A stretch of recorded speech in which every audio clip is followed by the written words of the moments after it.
Hello, everyone, and thank you for joining us today to officially welcome the new president and CEO of the Washington Center for Equitable Growth, Michelle Holder. My name is Jennifer Bobb, and I am the Director of Development at Equitable Growth. We have an exciting hour in store for you today. But first, before we get to that, a few housekeeping notes. Please use the Q&A box to submit questions for Michelle, and please include your first and last name, along with your institution or workplace. Today's event is on the record and will be recorded. Today, you will hear from Michelle Holder, U.S. Department of Labor Chief Economist Janelle Jones, and Equitable Growth's Board and Steering Committee member Byron Agis. But first, it is my honor to welcome Equitable Growth's Board Chair and Founder John Podesta. Under John's leadership in 2013, the Washington Center for Equitable Growth launched as a startup under the Center for American Progress. John is the founder and chair of the Board of Directors at CAP, and served as counselor to President Barack Obama, where he was responsible for coordinating the administration's climate policy and initiatives. John has previously served as White House Chief of Staff to President Bill Clinton. He served in the president's cabinet and has held numerous positions on Capitol Hill. In addition, he chaired Hillary Clinton's campaign for president in 2016. John, welcome to the virtual stage. Well, thanks, Jennifer. And we're very excited to have Janelle Jones, the chief economist of the U.S. Department of Labor, join us for a conversation with our own president and CEO of the Washington Center for Equitable Growth, Michelle Holder. And I think this conversation could not be more timely and comes at an historic political and economic moment. Over the last year and a half, just to set the stage, we've seen the pandemic and the nation's reckoning with race bring with them a renewed attention on economic inequality. The pandemic laid bare the deep inequities in our economy and brought in its wake an even clearer need for structural change. Equitable growth was ready and able to meet the moment head on.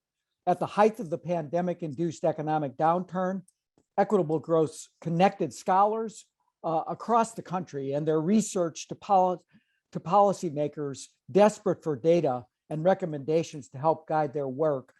Equitable Growth was the bridge between that research and those policymakers.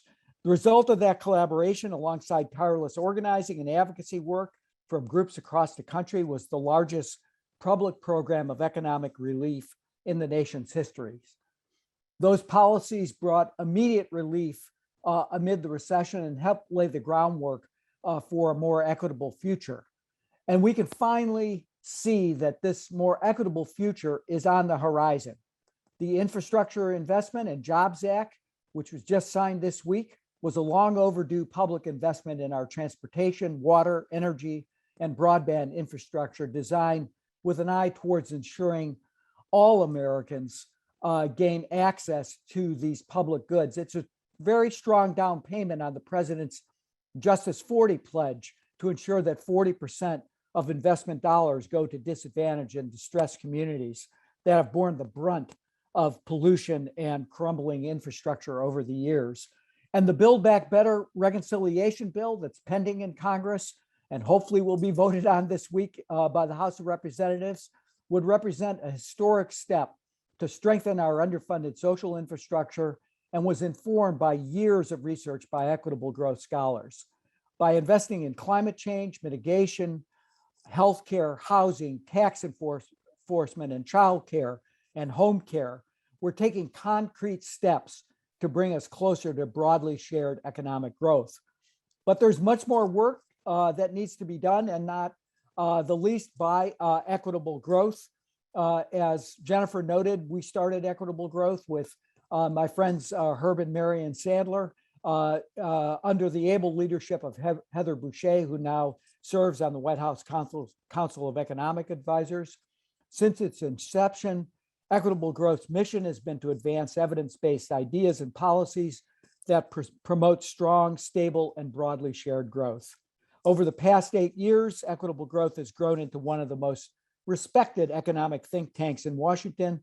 It's helped change the narrative about what makes the economy grow. Now, as longstanding inequities continue to generate new and pressing questions for the field of economics, I cannot think of anyone better suited to lead this organization than Michelle. She'll help usher in a new chapter for equitable growth amid profound changes in the economy and ample opportunities to rethink economic policy. A labor economist and tenured professor, Michelle has worked in government and think tanks and advocacy organizations, and she understands how to connect policymakers with cutting edge research and ideas. Michelle is an associate professor at John Jay College at the City University of New York, and her research focuses on the Black community and women of color in the US labor market. She was named one of 19 Black economists to watch by Fortune magazine. She's written 2 books, African American Men and the Labor Market During the Great Recession in 2017, and Afro-Latinos in the US Economy, released last May.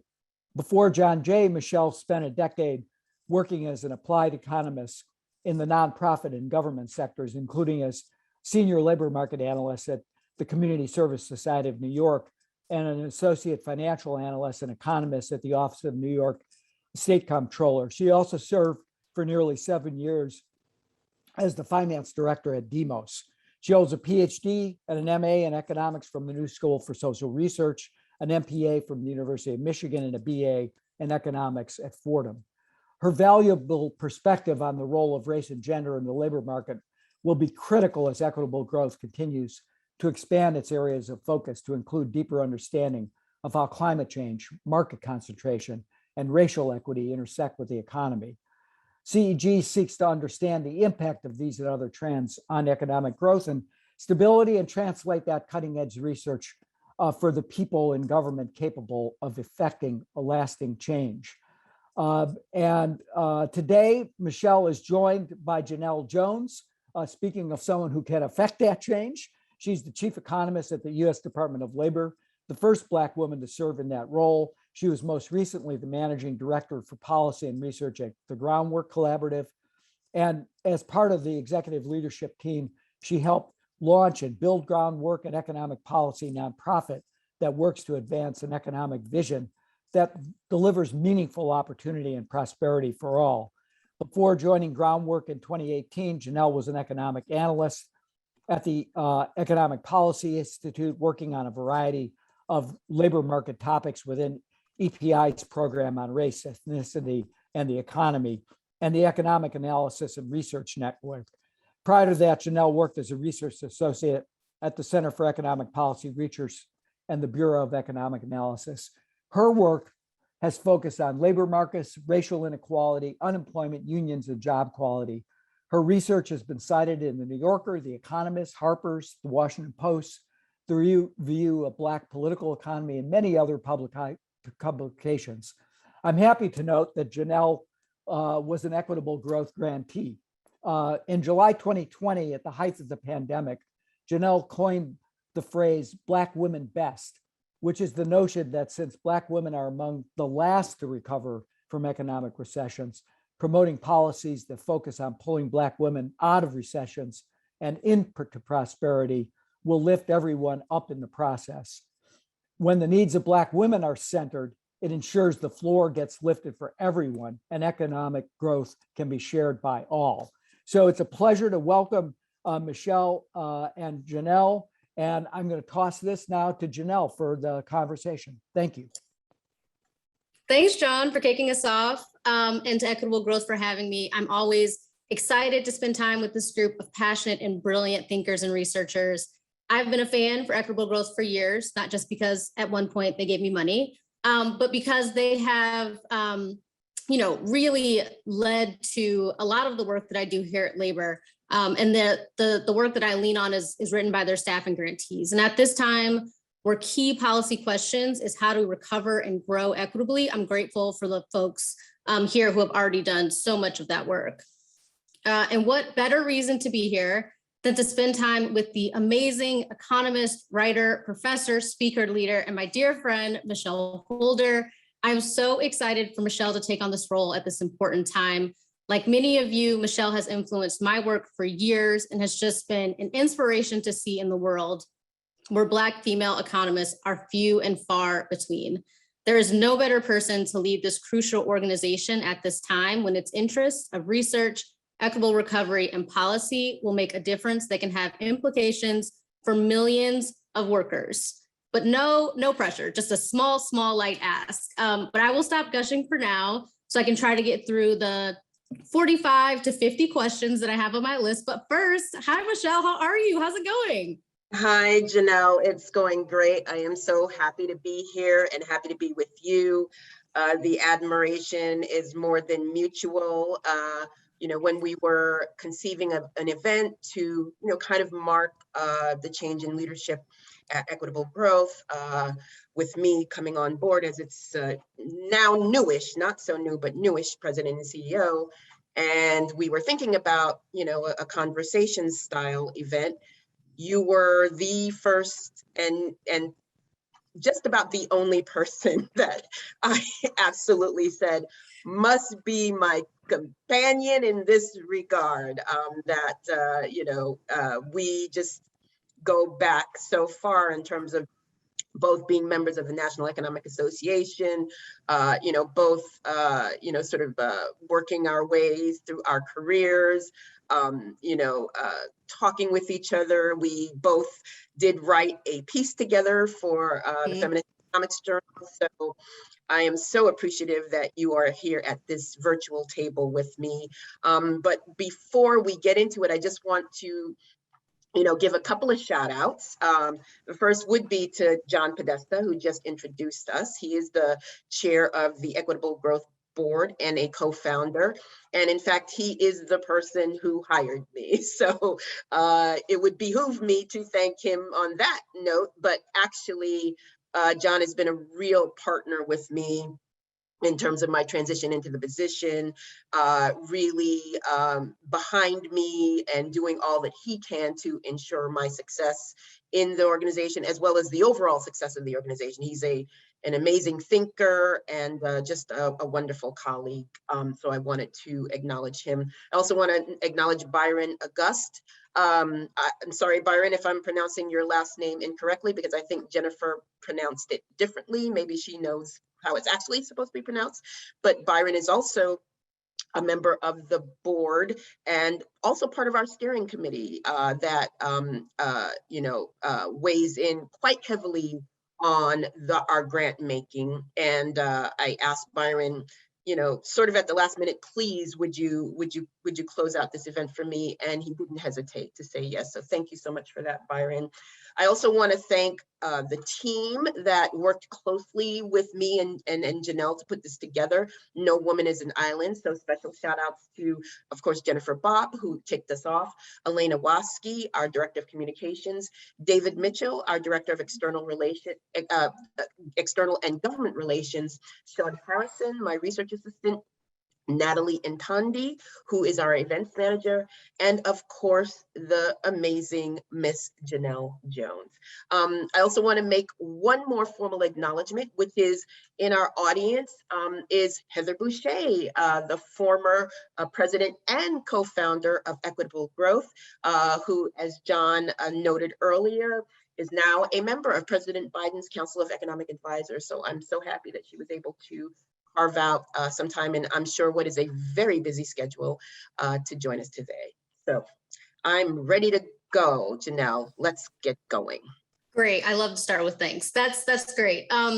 So, just to start us off, I'm pretty sure all of us here know about your work, and we're going to spend a bunch of time on that later.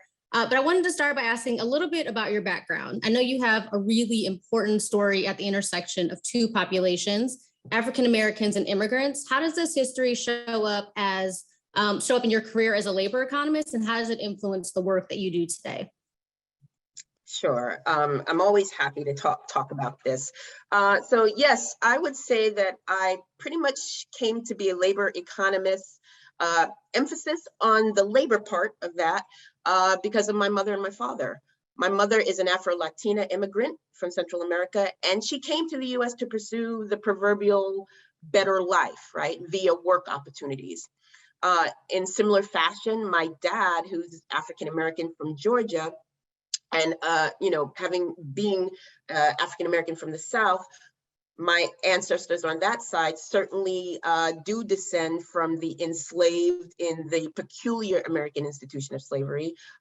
My dad came from Georgia to New York City, the North, also to make a better life for himself and pursue what he deemed would be better work opportunities. So before I was even born, my experience that would come was going to be obviously shaped by, and eventually I became intrigued by the notion of work. What is the role of work in a society, in a community? What does it mean for people? What does it mean in terms of well-being of individuals? And so, you know, both my immigrant experience on my mom's side and my, you know, indigenous African-American experience, because I was born here on my father's side, really led me to questions about what is it in terms, what leads to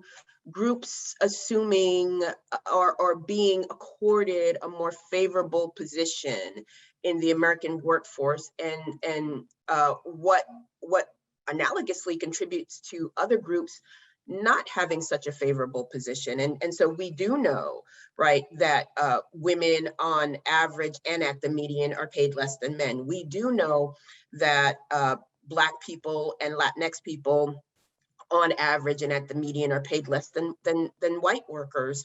And those questions were not just one that seemed natural for me to ask, but it was just part and parcel of who I am and how I watched, particularly my mother struggle in terms of raising a family of 3 children, having come to this country hoping for a better life, but actually encountering a lot of challenges and a lot of difficulties. She did not have an education beyond high school. And when my mother and my father separated, which is a very common experience for a lot of us, that we, you know, our moms and dads may not stay together, you know, my mom struggled her way through a lot of low wage labor, a lot of low wage occupations, a lot of low wage jobs. And so it, you know, it occurred to me that in this country with so much prosperity, why was it the case that an immigrant woman with a really strong work ethic simply could not get ahead and was treading water? And it seemed that there were public policies in place that were not serving her or her family or our community very well. And it was those experiences that sort of, I guess, in some ways pushed me in the direction of becoming an economist and questioning, are there better ways to structure our society and our economy such that everyone can share more broadly in the prosperity that is available in this country? Yeah, I love that. I often talk about the way, you know, the first people to really teach me about economics were definitely like the Black women who raised me, who showed me, you know, how the economy works and how it doesn't for so many people. I mean, originally my transition was going to be now moving on to a professional question, but I think the personal is very much informed by the professional here. And so, you know, continuing on this trend is, what is your vision for equitable growth, maybe in the short term and the long term? A big question, but take it how you want. Sure, happy to. You know, first I want to point out, like you, Janelle, before I even joined Equitable Growth, I was a longtime fan of its work.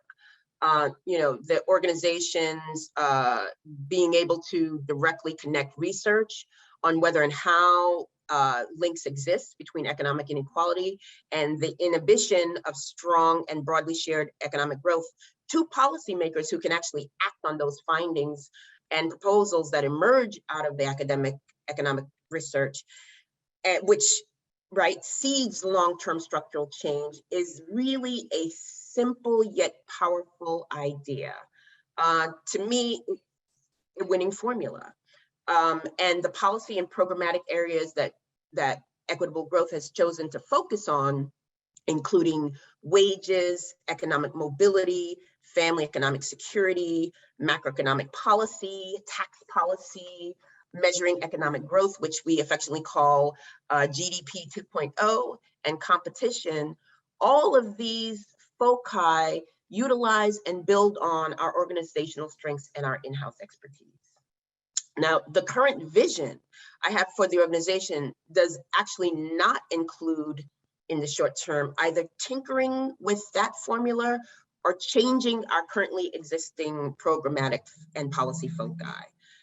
Rather, my vision, at least in the intermediate term, is to ensure that in all of the work we do, in the research questions we are asking or elevating, in the policy proposals we are eliciting and highlighting, that we, Equitable Growth, our team, our staff, with all deliberate intention, include narratives about the role structural racism and gender discrimination play in inequality and growth.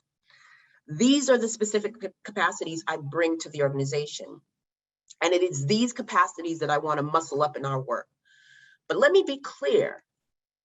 What I'm not suggesting is that Equitable Growth wasn't doing this before. Of course it was. But what I am suggesting is that I want to see Equitable Growth do this more and do it bigger and do it more explicitly. You can have intellectual production that delves into the links between inequality and growth in the United States. But I argue that these expositions are incomplete if there is not a treatment of racism or sexism in those narratives, not just in terms of the outsized role they play in inequality, and absolutely in the case of the US, but also what are the implications for the policy proposals we put forth or elevate for ameliorating and eradicating marginalization by race, ethnicity, and gender. And so that is my not so short answer to that, Janelle. That's a great answer. I obviously love so much of that. I was going to ask, what do you think is missing? But it sounds like, your diagnosis, which I definitely agree with, is a lot of the times racism and sexism and the way they show up in the economy are missing from a lot of the narratives. And so, I've been instructed to take some questions as we move through this. So I'm going to ask one that came just now because it is very relevant to what you just said. And so one of the questions is, how does the idea of Black women best, you don't have to use the term, I don't have to use it just because I coined it, free advertising for myself. But how does the term Black women best, or just, the implications in the study of Black women and Black workers, how does that show up in the work that you're doing now? And what are the policy implications? You mentioned that there might be, a different way that we approach policy or research or scholarship if we are centering these populations. And so what do you think is your role at Equitable Growth to do that? And how can we, make sure that that's really involved in the policy debate? Right. So, I think that not only do I play a role in terms of the particular capacities I bring and, what groups I've chosen to focus on, but I'm also a Black woman, surprise, surprise, right? And so with regard to how it shows up in our work, I'll use a sort of a concrete example. In our wages area, one of the things I wrote about quite a bit last year, and with you, Janelle, is how specifically the pandemic affected women, Black workers, and the intersection of the two.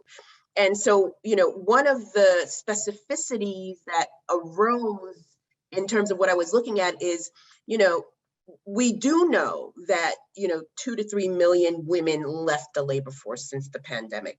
We also know that those women have been disproportionately Black and brown, right? But what I think has been missing in terms of how we talk about that, what are the implications for, a large number and a disparate number of Black and Latinas and Native American women leaving the American labor force? What does that mean? What does that mean for the country? What does that mean for growth? What does that mean for our communities?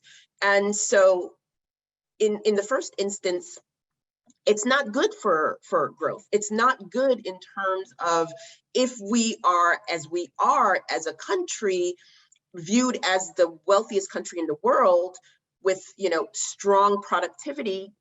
How do we maintain that if women and brown and Black women are exiting the labor force? We can't. Women are nearly half the labor force in this country. And so, one of the things that going forward in our wages work, I want to make sure we talk about is what are the implications of Black and brown women exiting the labor force. You know, as an economist, I know the implications are extensive. We know, for example, you know, any stoppages in one's work history does not bode well for earnings going forward. We also know that when women leave the labor force as compared to men, they tend to stay out longer. But what I think is missing in terms of what's been written and what's been spoken about with regard to this is the specific implications for Black and brown communities. You know, more Black and brown children proportionally grow up in single parent homes, primarily single moms, than for white kids.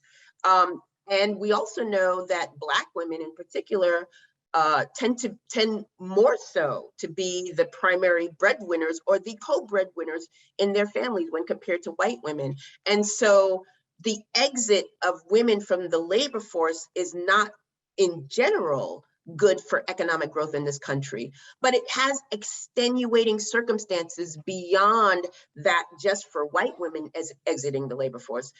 That Black and brown women in particular experience. And so those are, you know, that's an example of how I want to make sure we talk about the specificities of race and gender in our work.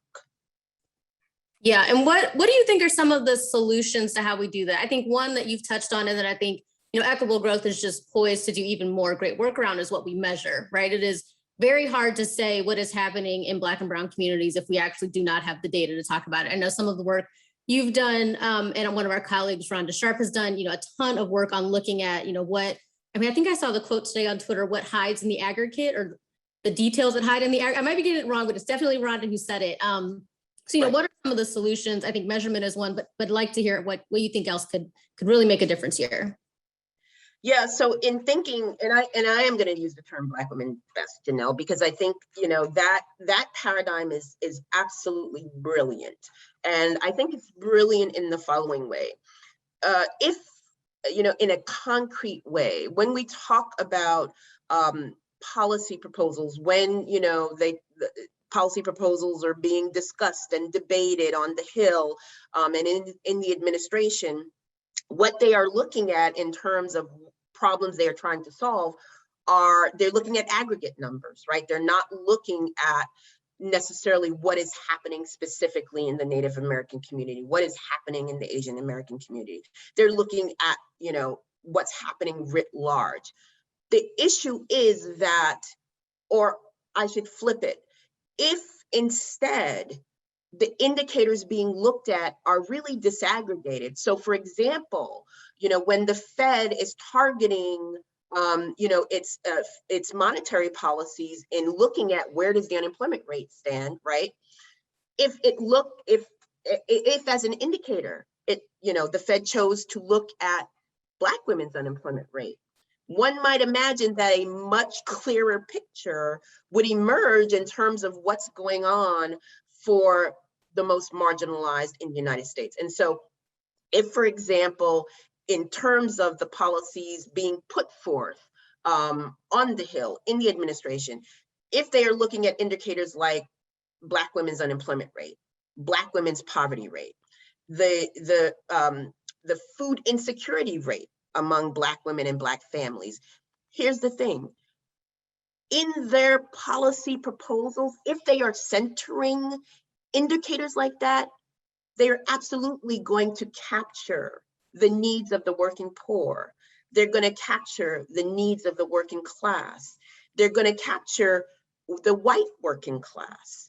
They are going to capture everyone that needs to be captured. No one will be missed in terms of how we address the inequities in our society. If you target, you know, women of color, you absolutely cannot miss by doing that in terms of policy. Mm-hmm. Yeah, I love that framing. You know, it is something I've said before. It is just impossible for the way the economy and society is set up for Black women to be doing well and others to not be doing well. You know, it really it is not an exclusionary policy to think about centering the most marginalized. It really is kind of the most inclusive way we can approach what's going on. Given, I think John talks a little bit about the big news coming out of Washington this week. We have Biden's infrastructure law. And so, looking to the future a little bit, to a better future economy, what do you think about some of the policy solutions being discussed in Build Back Better? And how does that tie into the work of equitable growth? Right. So, yep, definitely a timely, topical question. So, I will say at Equitable Growth, we are certainly pleased that the infrastructure part of Build Back Better was passed. And we look forward to what that means for improving this country's crumbling infrastructure, for sure. And obviously, the jobs that will be generated as a result of necessary spending to improve our physical infrastructure is welcome.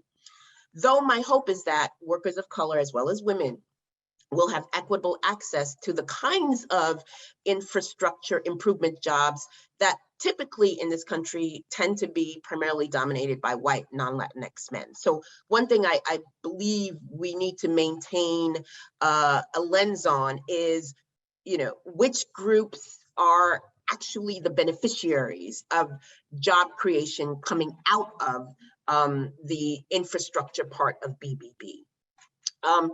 But having said that, we also very much need to pay attention to our social infrastructure as the second part of BBB. While I'm gratified that paid family leave has been added back to the agenda, and it is my sincere hope that it survives through the legislative process, the importance of this for workers, particularly women, to be able to keep their jobs while attending to familial care needs became absolutely evident during the pandemic. And I think that other provisions of BBB, such as universal and free preschool for 3 and 4-year-olds, as well as childcare for middle class and working families, where under the provisions of the social infrastructure part of BBB, families would pay no more than 7% of their income on childcare. And that is projected to expand access to childcare to about 20 million children. This, increases the likelihood that parents and women can get and keep a job. And so these specific provisions, there are several, but it is really these that stood out to me because they are so critical for workers and families in important ways in terms of keeping our economy robust and keeping people engaged in the American labor market. Mm-hmm. I love that. We talked a little bit about the need for women to come back into the labor force. And I think, the Biden administration is really committed to an inclusive recovery that reaches folks who are usually left behind. And so I think part of that is going to be making sure that we have the supports for folks to be able to do that. Jumpa, our great colleague at Insight, God, I must have spent a lot of time on Twitter this week, because again, I'm just a tweet from memory. Said, if I need a bridge and I need childcare to get to work, they're both infrastructure. I'm paraphrasing, but that's basically what she said. And I think that's such a striking point, right? The same way that I need the roads to get to work, I also need someone to take care of my kids so that I can show up. So yeah, I think that's a really important piece. We have another question from the audience. I'm sure you can maybe guess which of our close partners may have submitted this. It's about the role of unions, staying on the theme of a future, better economy. What do you think is the role of unions in ensuring an equitable recovery, and what form of worker voice do you think could be most important for long-term and short-term economic trends like inequality, race and gender wage gaps, and wage stagnation? Yeah, so, I think it's unsurprising that I would say the role of unions is so important. But let me, put a caveat in there. Most of us, all of us, right? You and I at this table, because you, right, co-wrote a piece on unionization in the United States with who'd you co-write it with?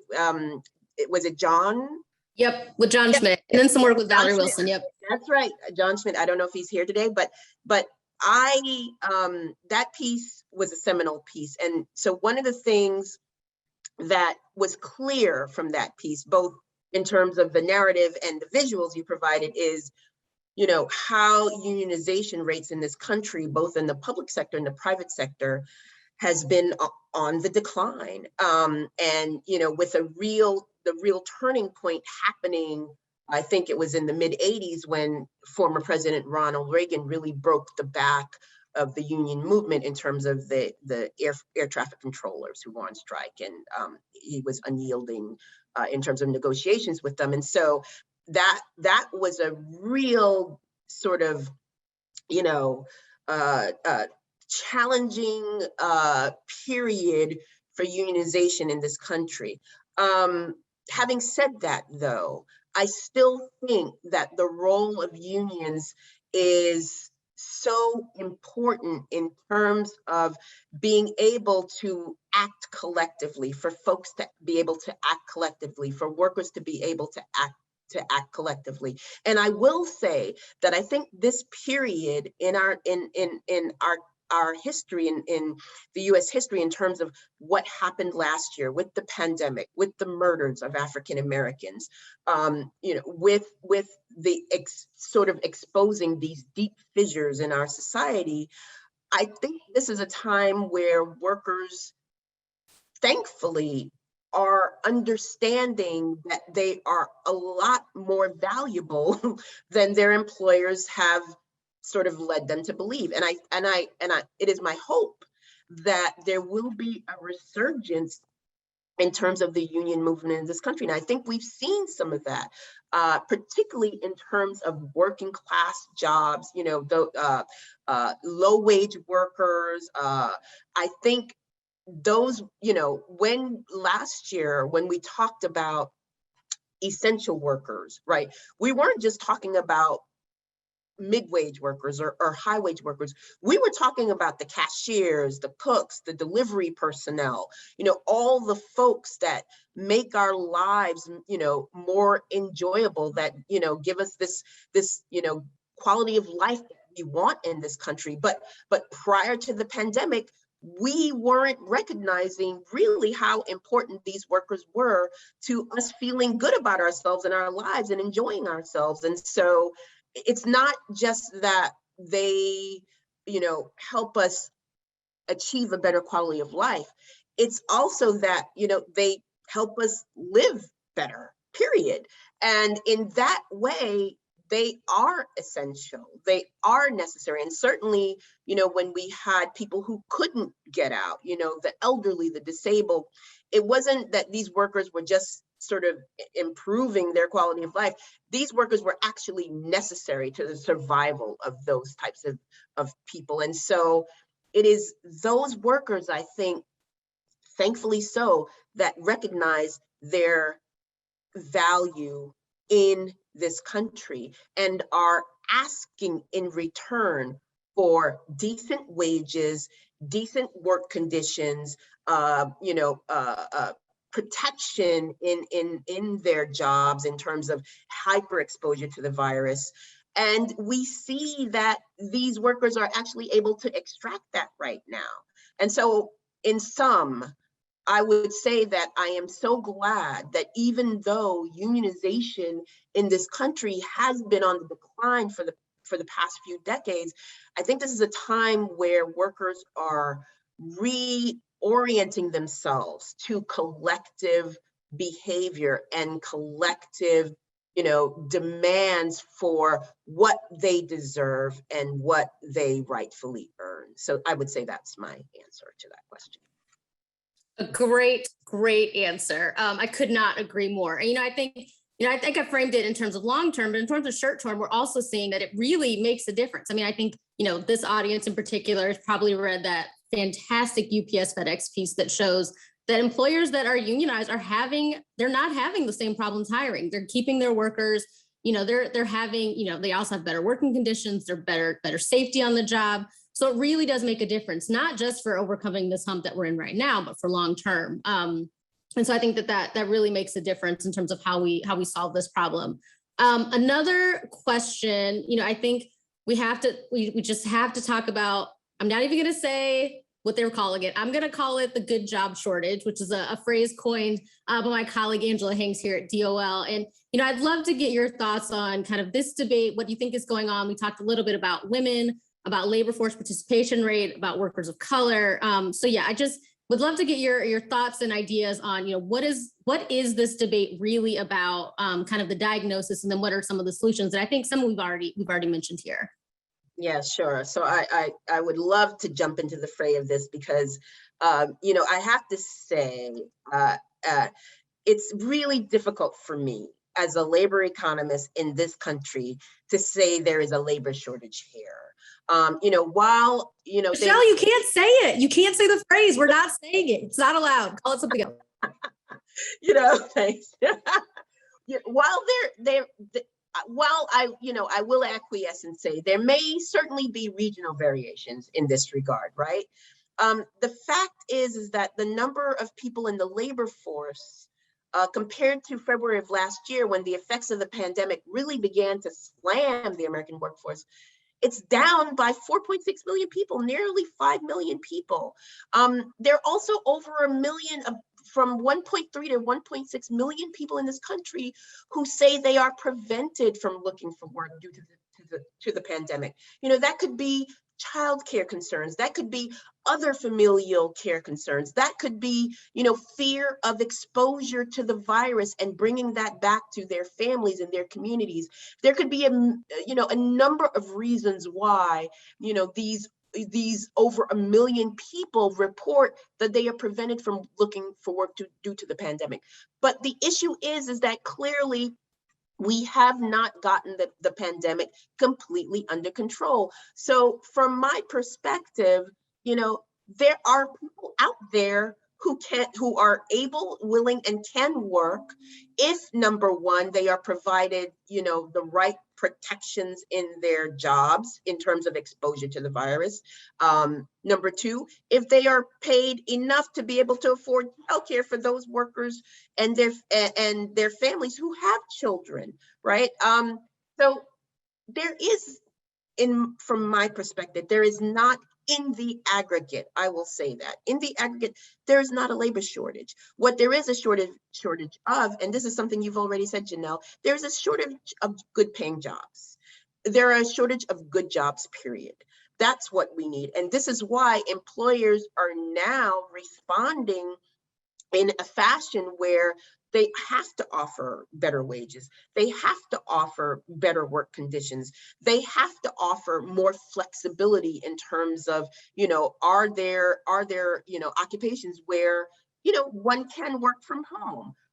The interesting thing, the thing that I find so mind-boggling to me is that for the longest time prior to the pandemic, women in particular have been, inquiring, asking, thinking, sort of trying to bargain and negotiate with their employers to provide more flexible work schedules and the ability to work from homes if their particular occupations could accommodate that, precisely because they had childcare issues and familial care issues.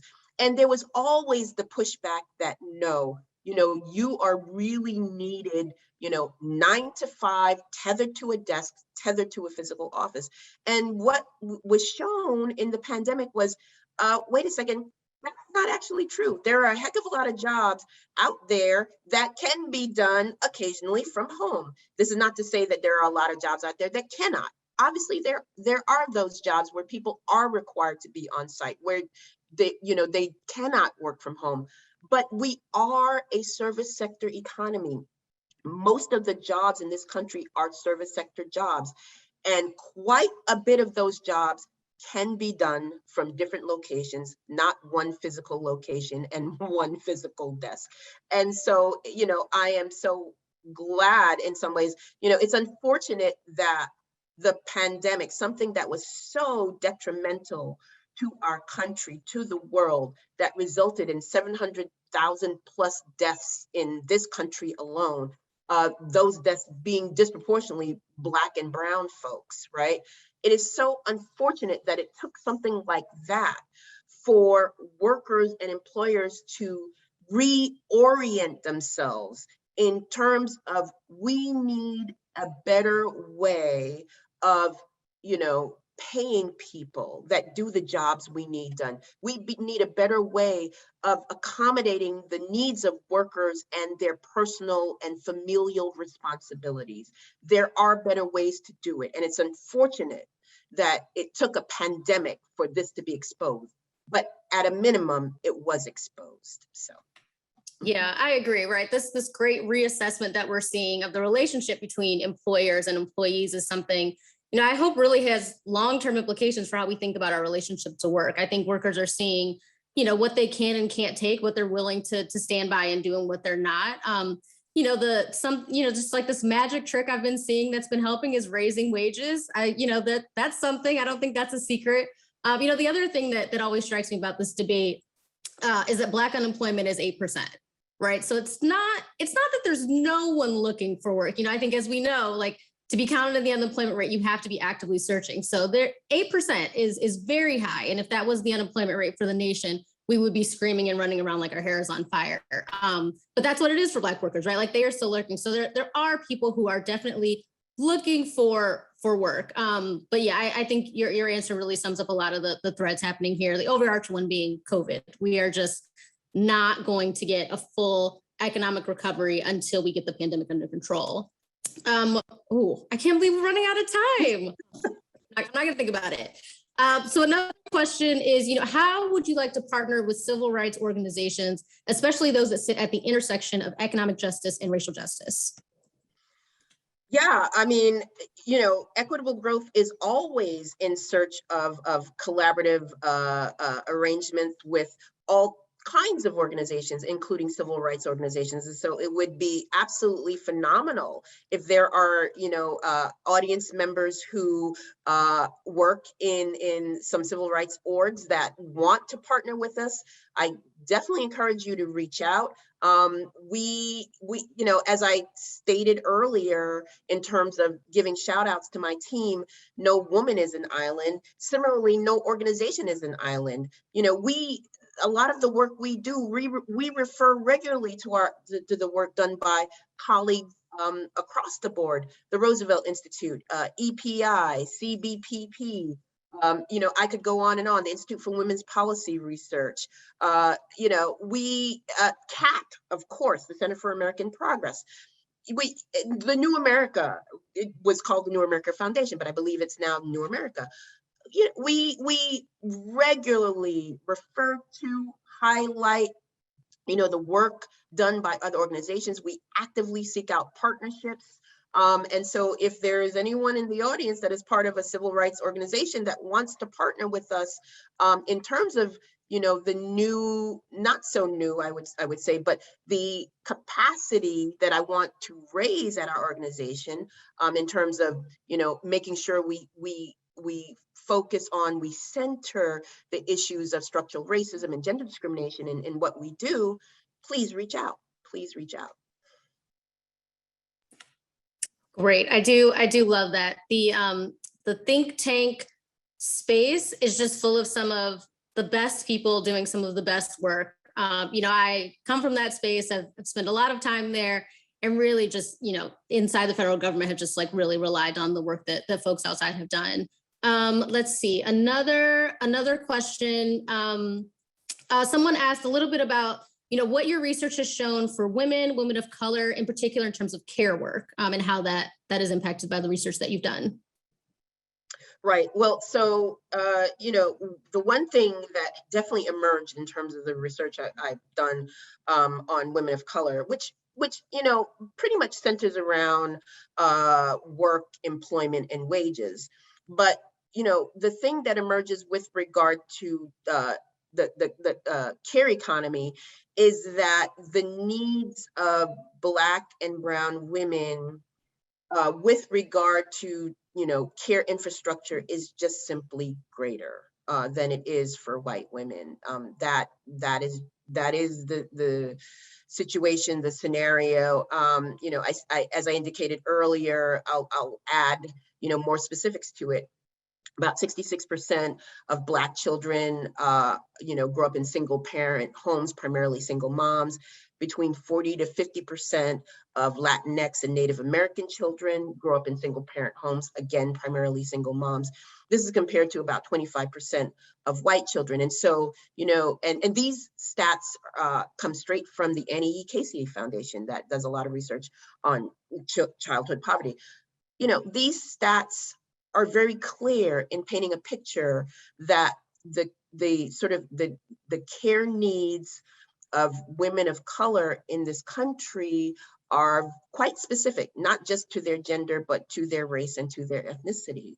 And so, when we have the policy proposals in BBB that specifically address these issues, such as universal pre-K and 3K, such as, making sure that working class families and middle class families don't pay more than 7% of their family income on childcare, I automatically know that this will have an outsized impact on Black and brown women who have families. And so.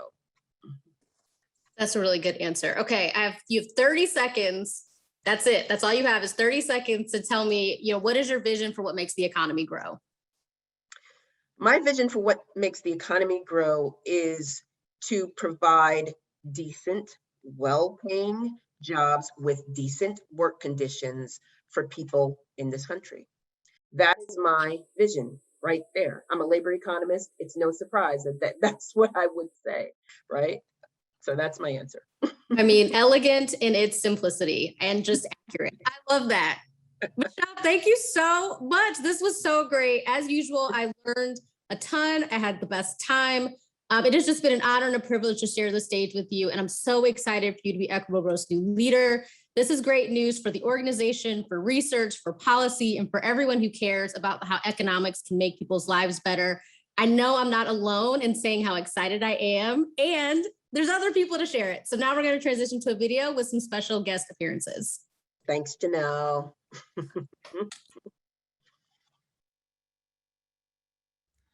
Hello, I'm Don Beyer, and I was thrilled to hear about the Washington Center for Equitable Growth's new leader, Dr. Michelle Holder. It's hard to imagine anybody could replace Heather, but Dr. Holder, like Heather Boucher, embodies the values, the intellect, and the work ethic necessary to help us in Congress tackle the existential challenge of growing economic inequality.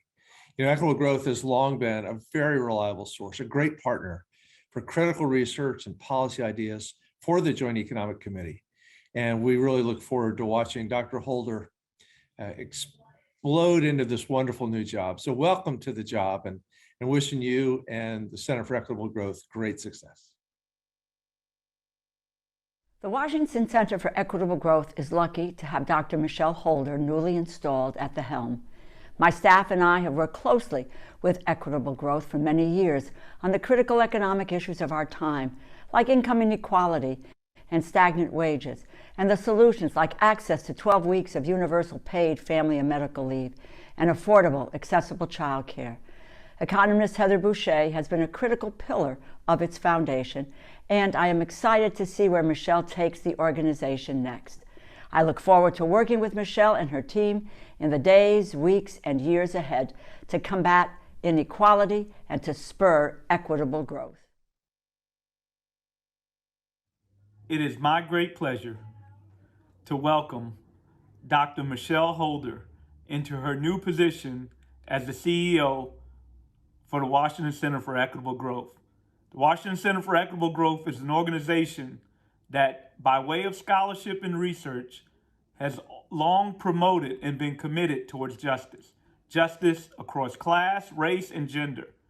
No one's work embodies that more than Michelle Holder. Her scholarship, her morals, her values, she's committed to these things. So I'm excited. I'm excited about the future. I'm excited about this partnership. Thank you, Michelle. Thank you, Washington Center for Equitable Growth. If there ever were a moment that needs the Washington Center, this is that moment. And Michelle is the right leader for this moment. Over the last 2 years, we've seen the devastating political and cultural consequences of extreme economic inequality, challenges that make clear that the founding vision for the Washington Center for Equitable Growth remains as urgent and relevant as it was in 2013, to pioneer rigorous new intellectual frameworks for how the economy can work for all, to support networks of diverse scholars who develop and advance those ideas, and to help those ideas break through into public policy and public consciousness. And they are. In these next years, we and the Washington Center have important both and work still to do, both to build policies to support a more fair and inclusive economy for all, and to secure policies that make reparation and advance equity for communities and people who have been systematically marginalized throughout our country's history. Who better than a labor economist expert in race, class, and gender to lead the center at a time like this? Michelle's intellect, her IQ, and her EQ, full of grace, her practical experience working in state government and applying economic theories for real-world impact, her lived experience as a Black woman and as an academic grounded in institutions like CUNY that show how higher education can be a true engine of economic mobility. What could equip her better to take on leadership of a place like the Washington Center at a time like this? Michelle, we are all so fortunate to have the benefit of your leadership and partnership. Congratulations.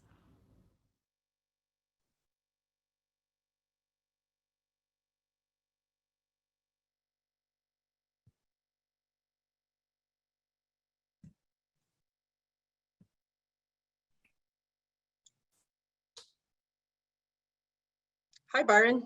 Hello. Can you hear me all right? Yes, yes. Would you be so kind and gracious as to provide some closing remarks for us? I'd be delighted to. And Michelle, I think it's such a terrific way to celebrate your taking the helm at Equitable Growth. And I love that video. And I really want to thank Representative Byer and Representative DeLauro, Professor Derek Hamilton, and Hillary Pennington of Ford Foundation for their best wishes. And I want to thank everyone for showing up. I mean, I looked at the list of participants here, and so many of you could be up on this stage, and it's a real testament to the value you place on equitable growth, and really showing that value by showing up here and contributing those questions. And then finally, I need to say that I too served on the CEO search committee for the new CEO of Equitable Growth, so I can't let John Podesta take all of the credit for our amazing good fortune in having Michelle step into Heather's big shoes, really, as our leader. And Michelle has created such energy in our organization. And I know I speak not only for our board and for our esteemed steering committee, and for just the exceptional and dedicated and skilled staff at Equitable Growth with the enthusiasm we all have for Michelle's leadership. And then I wanted to say something about the conversation, because I didn't really know you, Janelle, before this conversation, but I know your work, and your work and Michelle's work in a lot of ways for me have just put a theoretical and an analytical and an empirical frame around what I've experienced my whole life. Because I mean, Black women have been critical mentors to me throughout my own learning, throughout my own career, from my mother, who was my first professional role model, to really dozens of admin assistants who have helped navigate, helped me navigate the halls of all sorts of institutions, and they're the ones who always know what's going on. And frankly, I worked a lot in the services field, in call centers and data centers in my private sector career. And frankly, it was always a woman, and more often than not, a Black woman, who was the person who had been there for years, who knew everything that was going on, who everybody went to with the hard questions, but all too often was never advanced into the next role. And I really see the framework of Black women best as a relevant one. And I just want to tell one story about how it's influenced my own work. at Opportunity at Work, where we focus on people who don't have bachelor's degrees, workers, but who are skilled through alternative routes, who are attached to the labor market. And we have a database of 130 million job transitions, and we've seen that, in fact, of course, stars, these are skilled through alternative routes, they don't get the same opportunities as people with bachelor's degrees. But then when you break it down, and I really think it's incredibly important, and I was inspired in part by GDP 2.0 from Equitable Growth, say, well, when we break it down, what do we see? And sure enough, even among stars, we see that Black stars are only half as likely to see job transitions that have an upward wage growth, and women are only half as likely to see the same relative to men. So if Black women are seeing 25-30% of the likelihood of wage growth in their job transitions, this is for the same skill set. And then you turn that upside down, and what do you see? You see actually there's this tremendous pool of millions of Black women stars who are disproportionately in a position where they have the skills for much higher paid jobs, but they're not getting those opportunities. So what does that mean? That means it's certainly about equity, and it's about resilience and sustainability, because the disaster of the job market right now is very much a function of disinvestment in a whole set of workers, particularly workers of color, particularly women. But it also means it is about growth, because the productive potential of this economy depends on workers that we are leaving behind. And my final closing comment is absolutely believe the data, but also believe your own eyes. We all saw in the pandemic essential workers, 2/3 of whom were stars, the majority of whom were women, like a very disproportionate percentage of whom were women of color, were not only being courageous, were not only being essential, they were skilled, they were adaptable, they were reconfiguring supply chains, they were rapidly adapting safety protocols. And there is a tremendous body of talent to unlock. That is the true supply side of our economy. It's workers, and it's the workers we're talking about today. And I just couldn't be more pleased to have Michelle Holder leading Equitable Growth to sort of make that real and to make that available to policymakers, and to a dedicated set of policymakers that have got a big job ahead of them. But we are really proud to have one of them, Janelle Jones, with us. And I just want to thank everyone on behalf of Equitable Growth for participating. And we really look forward to the collaborative work ahead under Michelle's leadership.